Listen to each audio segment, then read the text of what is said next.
The survey ship Horizon drifted silently through the outer reaches of the Carina Nebula, its sensors probing the darkness for signs of the unusual energy signature that had brought them to this forsaken corner of space. Captain Sarah Chen stood at the bridge's observation window, her dark eyes fixed on the distant stars as they sparkled like diamonds against the nebula's swirling purple clouds. "Another dead end," muttered Dr. Marcus Rodriguez from his station at the science console.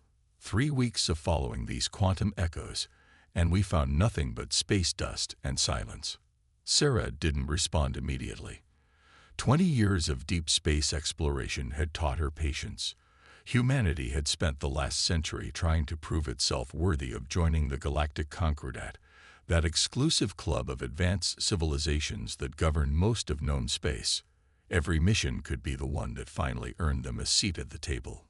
"Wait." Marcus's voice cut through her thoughts. "Captain, I'm picking up something different. These readings, they're like nothing I've seen before."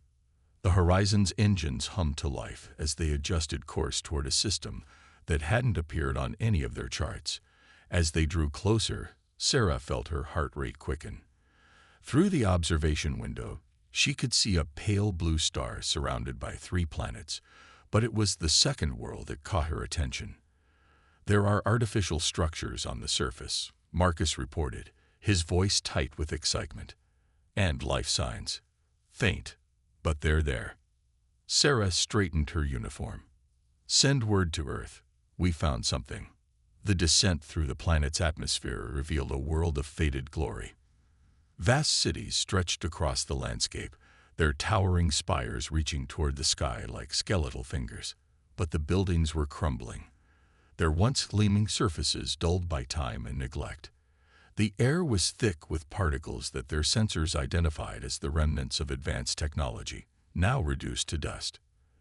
They landed in what appeared to be a central plaza, the Horizon's landing struts settling onto cracked pavement that might once have been pristine. Sarah led the first survey team herself, stepping out onto the surface in their environmental suits. The gravity was slightly lighter than Earth's, giving each step a dreamlike quality. "Movement," Lieutenant Paddle reported quietly over the comm. 3 o'clock, behind that fallen column. Sarah turned slowly, keeping her hands visible and empty. "We come in peace," she broadcast on all frequencies, hoping their universal translators would be able to handle whatever language they encountered. The figures that emerged from hiding made Sarah's breath catch in her throat. They were tall and graceful, with iridescent skin that seemed to shift colors in the pale sunlight. Their large, multifaceted eyes regarded the humans with a mixture of fear and desperate hope. One of them stepped forward, raising a hand in what might have been a greeting. The universal translator crackled to life as the alien spoke. You came back." Sarah shook her head slowly. "No, we're human. This is our first time here. We detected your energy signature and came to investigate." The alien's color shifted to a deeper blue, which Sarah suspected might indicate sadness or disappointment. "Ah, not the Concordat then. They abandoned us long ago. Left us to die when our star began to fail." The words hit Sarah like a physical blow. The Concordat, the very organization humanity had been trying so hard to join, had deliberately abandoned an entire civilization. "Your star is dying." "Yes." The alien gestured to the pale blue sun above them. "We are the Nylari. Once, we were members of the Concordat ourselves. Our scientists developed technology to harness quantum energy from parallel dimensions. But when our star began its death cycle, the Concordat deemed us too costly to save. They stripped our world of its most valuable resources and left us here to fade away with our dying sun." Sarah felt anger building in her chest. This was the great civilization humanity had looked up to. The ones who had repeatedly rejected Earth's applications for membership, claiming humans weren't advanced enough, weren't mature enough. "How many of you are left?" she asked. "Perhaps 10,000, the Nylari responded. "We've managed to survive using what little remained of our technology, but each cycle brings us closer to extinction. Soon, Our star's radiation will make this world completely uninhabitable. Sarah turned to Marcus. How long? He checked his instruments. Based on these readings, maybe 5 Earth years before the radiation levels become lethal. 5 years, not long to save a civilization. But as Sarah looked at the desperate hope in the Nylari's eyes, she knew there was only one choice she could make. I'm Captain Sarah Chen of the Earth ship Horizon, she said formally, and on behalf of humanity, I would like to offer you our help. The Nylari's color shifted to a brilliant gold. You would help us, but you gain nothing from this.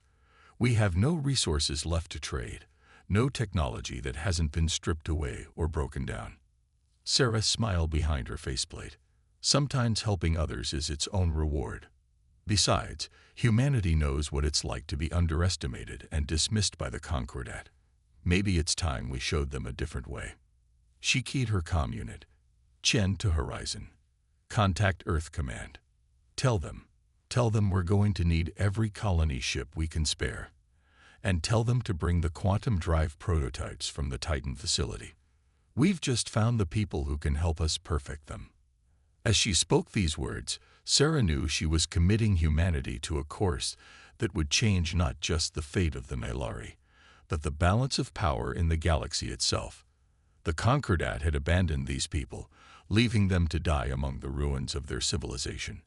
But humanity would show them, and the galaxy, that true strength lay not in cold calculation, but in the courage to help others when no one else would. The Nylari leader stepped forward, its color now a swirling mixture of gold and silver.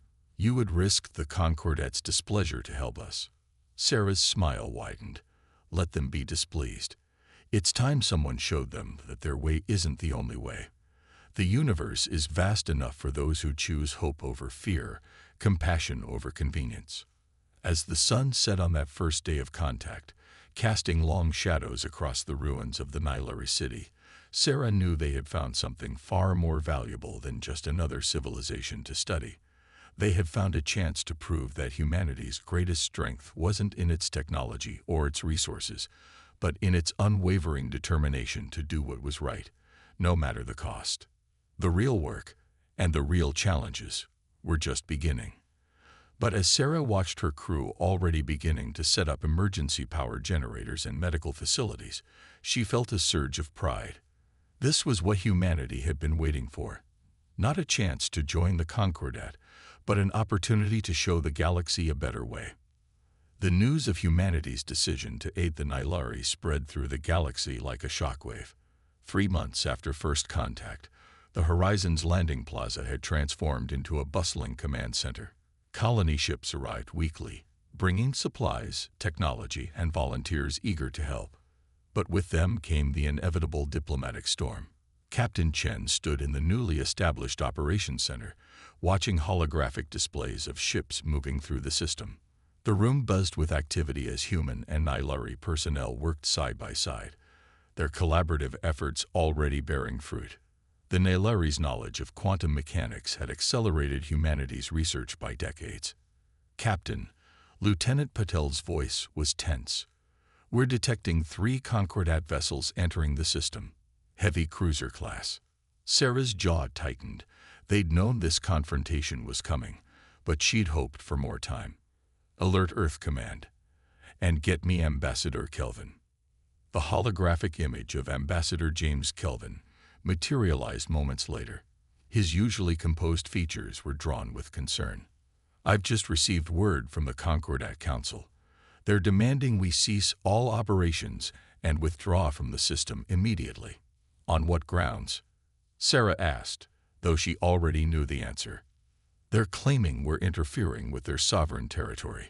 According to their records, this system was officially abandoned and designated as a quarantine zone 50 years ago.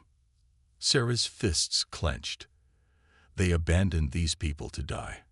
They have no right. I agree, Kelvin interrupted, but we need to handle this carefully. The Concordat's technology is still centuries ahead of ours. If this turns into a military confrontation. The ambassador's words were cut short as a new signal cut across all frequencies. The holographic displays flickered, and a new figure appeared, tall, serpentine, with scales that gleamed like polished chrome. Avisari, one of the Concordat's founding races. This is High Commissioner Zextal of the Galactic Concordat. Your presence in this system violates multiple treaty provisions. You will cease all operations and withdraw within one planetary rotation, or face immediate consequences. Sarah stepped forward, her voice steady. This is Captain Chen of Earth. We are providing humanitarian aid to the Nylari people. Under Article 7 of the Galactic Rights Charter, which the Concordat itself authored, we have every right to render assistance to a civilization in crisis. The High Commissioner's serpentine features twisted in what might have been amusement. The Nylari forfeited their rights when they failed to maintain their contribution to the Concordat. Their technological regression made them a burden. The strong survive, Captain. That is the way of the universe. No, Sarah replied, her voice hard. That's your way. Humanity chooses a different path. Then you choose extinction.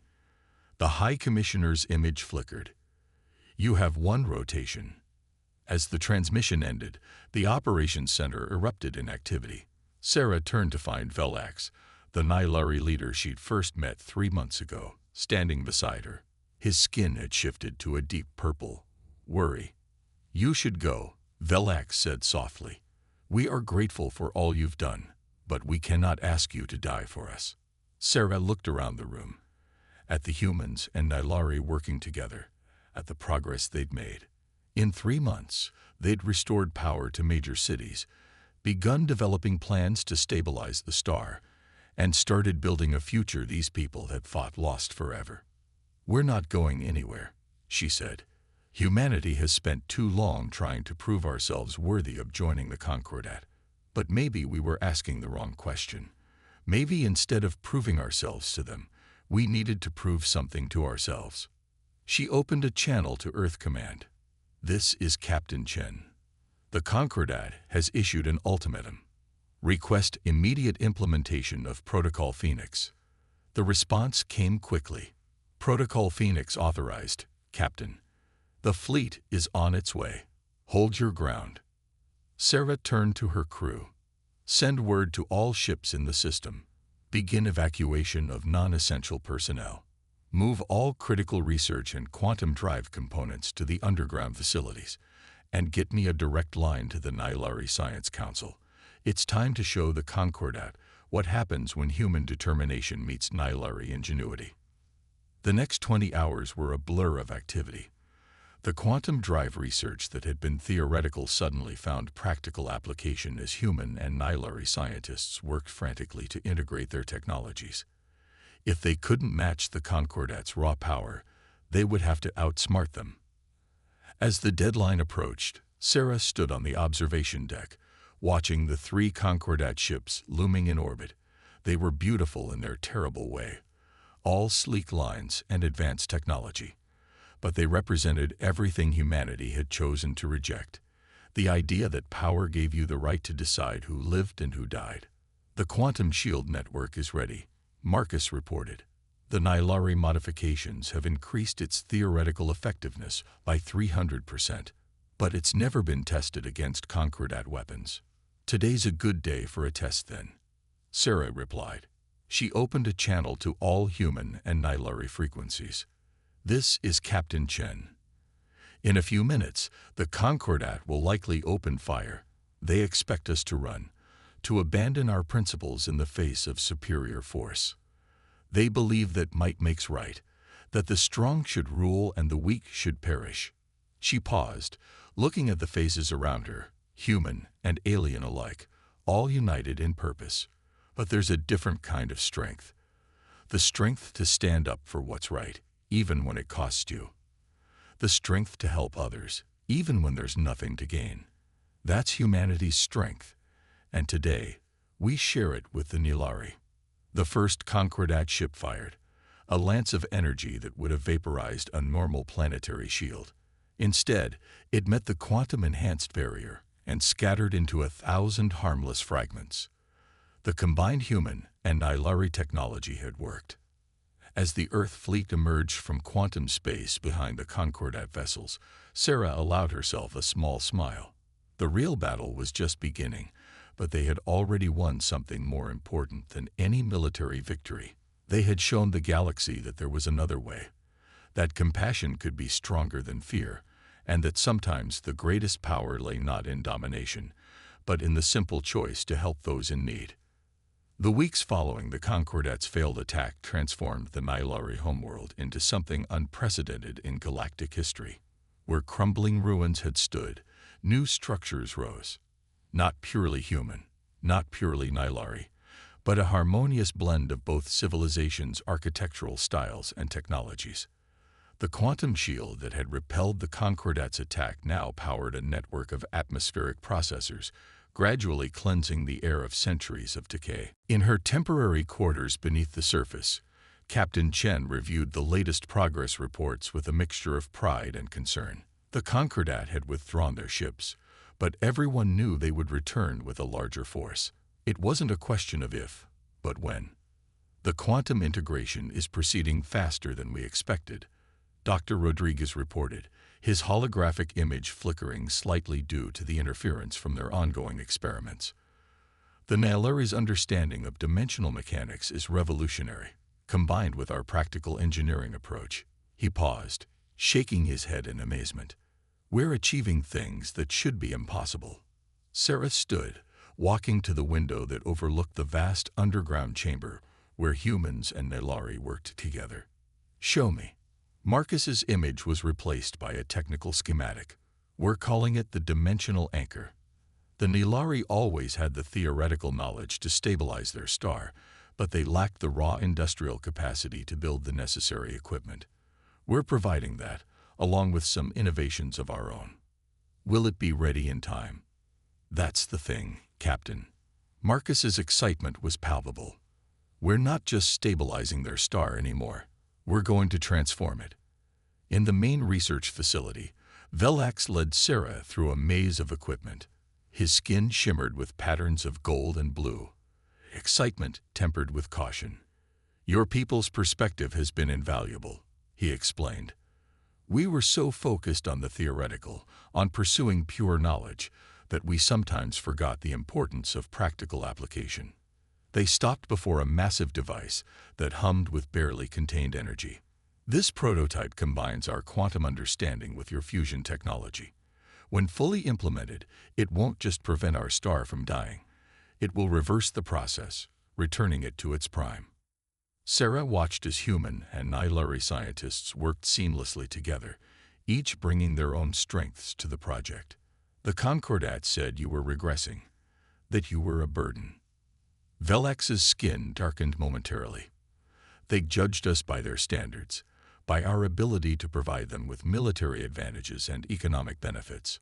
When our research focused on theoretical physics rather than weapons, when we chose to explore parallel dimensions rather than develop faster ships, he gestured at the facility around them. They called this regression. Perhaps they were right, by their measure. But now, working with humanity, we're discovering that there are different ways to progress. A young human engineer rushed up to them, her face flushed with excitement. Captain, Elder Velax, we've done it. The first full-scale test was successful. The dimensional anchor isn't just stabilizing quantum fields, it's creating new ones. We can literally reshape space-time. Sarah felt a chill run down her spine. No wonder the Concordat had abandoned the Nylari. This kind of technology, this level of control over the fundamental forces of the universe, in the wrong hands, it could reshape entire civilizations. Show me, she said. They gathered in the control room as the test results were displayed. The technology was elegant in its simplicity, a fusion of human pragmatism and Nylari theoretical brilliance. It could indeed stabilize their dying star, but its potential went far beyond that. It could create stable wormholes, generate shields that existed in multiple dimensions simultaneously, even alter the properties of space itself. The Concordat feared this. Velax said softly, not our regression, but our potential. They feared what would happen if we ever fully developed this technology. So they abandoned us, left us to die with our secrets. Sarah watched the displays, her mind racing. But they didn't count on humanity. No, Velax agreed, his skin shifting to a bright silver. Pride.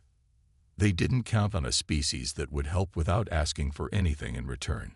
A species that would look at a dying civilization and see not an opportunity for exploitation, but a chance to make a difference. The facility's alert system suddenly blared to life. Lieutenant Patel's voice came over the comm. "Captain, we're detecting multiple quantum signatures, large ones. The Concordat fleet has returned, and they've brought reinforcements." Sarah straightened, her decision already made. How long until the dimensional anchor is ready for full deployment? 3 hours, the young engineer replied. "Maybe 2 if we push it." "Push it," Sarah ordered. "And get me Earth Command. It's time to show the Concordat exactly what happens when humanity and the Nylari work together." As alerts sounded throughout the facility and people rushed to their stations, Sarah felt a strange calm settle over her. The Concordat was coming with everything they had, determined to bury this technology. And the Nylari. Forever. But they didn't understand what they were truly facing. They weren't just facing the combined technological might of humanity and the Nylari. They were facing something far more powerful, the unshakable determination of 2 peoples who had chosen to stand together, to prove that compassion and cooperation could triumph over fear and dominance. The next few hours would determine not just the fate of the Nylari, but potentially the future of the galaxy itself. As Sarah watched her people, human and Nylari alike, working together with single-minded purpose, she knew they would be ready. The Concordat had created this situation by abandoning those they deemed unworthy. Now they would face the consequences of humanity's choice to prove them wrong. The Concordat fleet emerged from quantum space like a storm of metal and energy. 50 ships strong, their weapons already charged. In the operations center, Sarah watched as the tactical display lit up with more and more hostile signatures. The Concordat had sent enough firepower to subjugate an entire sector. "They're broadcasting on all frequencies," Lieutenant Patel reported. "They're demanding our immediate surrender." Sarah's response was cut short as a new figure materialized in the center of the room.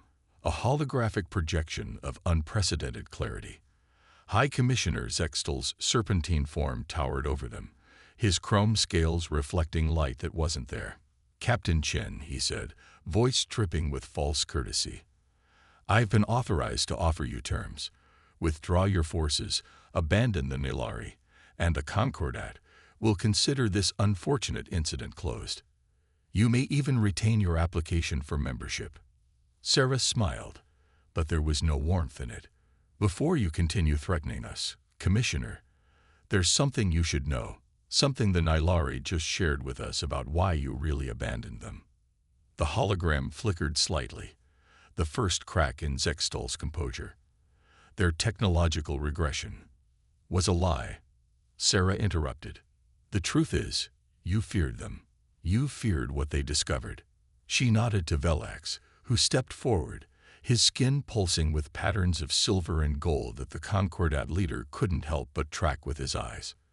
"We found something in our quantum research," Velax said, his voice carrying the weight of decades of suppressed truth, "something that threatened the very foundation of Concordat power.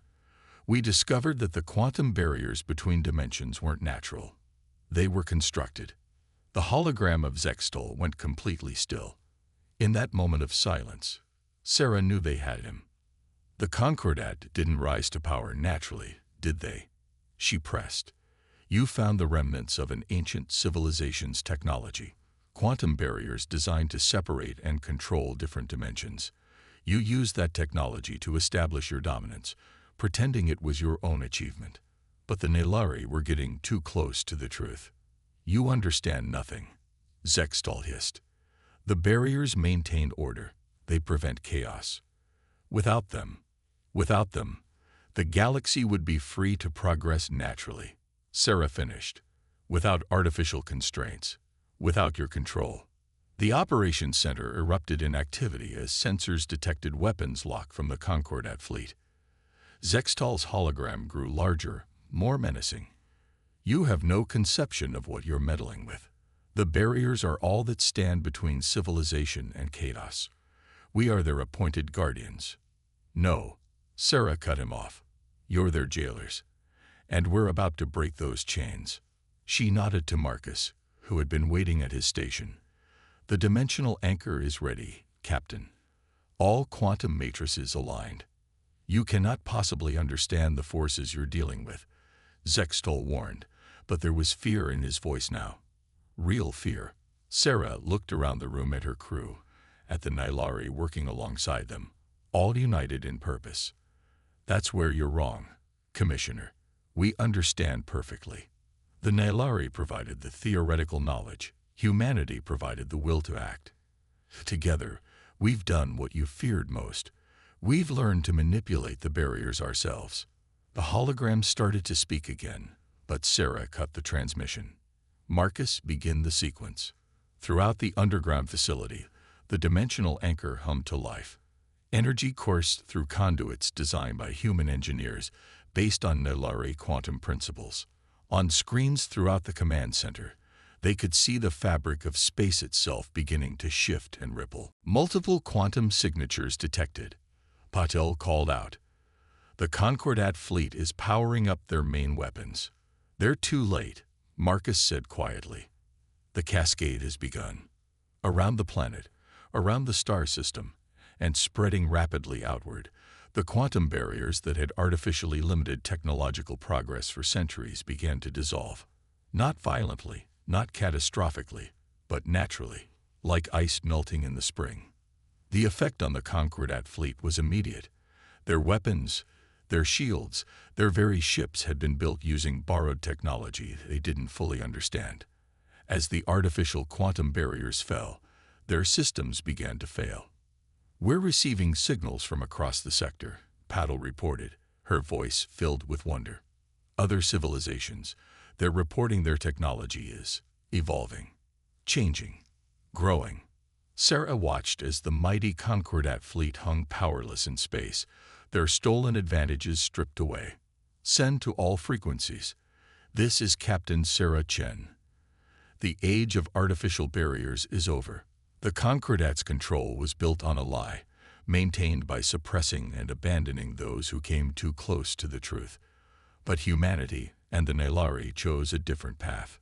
We chose to share knowledge, to help each other, to prove that true strength comes not from domination, but from cooperation. She paused, looking at Velax, whose skin now shimmered with colors she had never seen before, new quantum possibilities manifesting in their very biology. We offer the same choice to everyone watching. Stand with us. Help us build something new. The barriers are down. The future is open. And this time, no one gets left behind.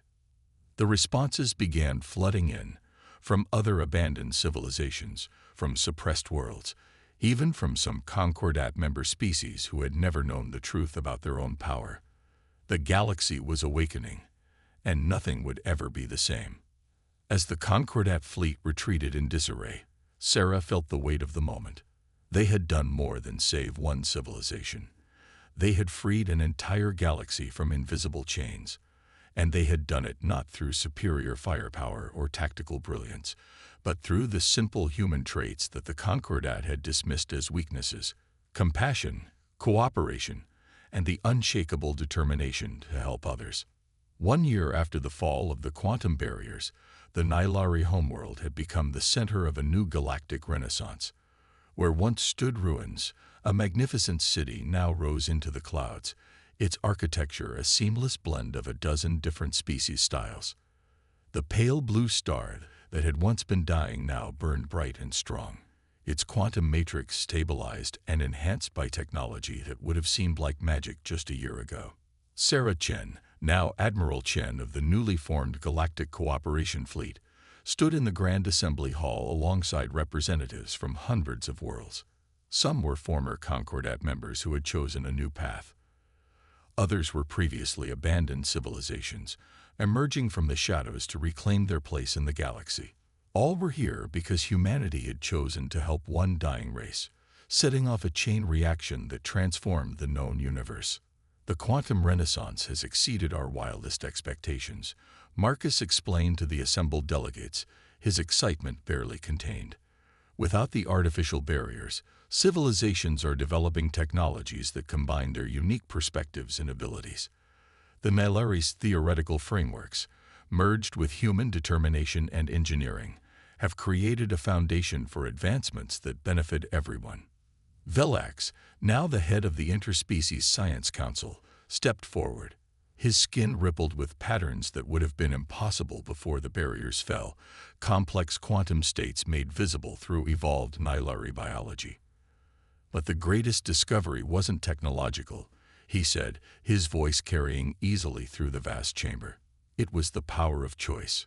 Sarah nodded, remembering that first day when they'd found a dying civilization and chosen to help, despite the risks and costs.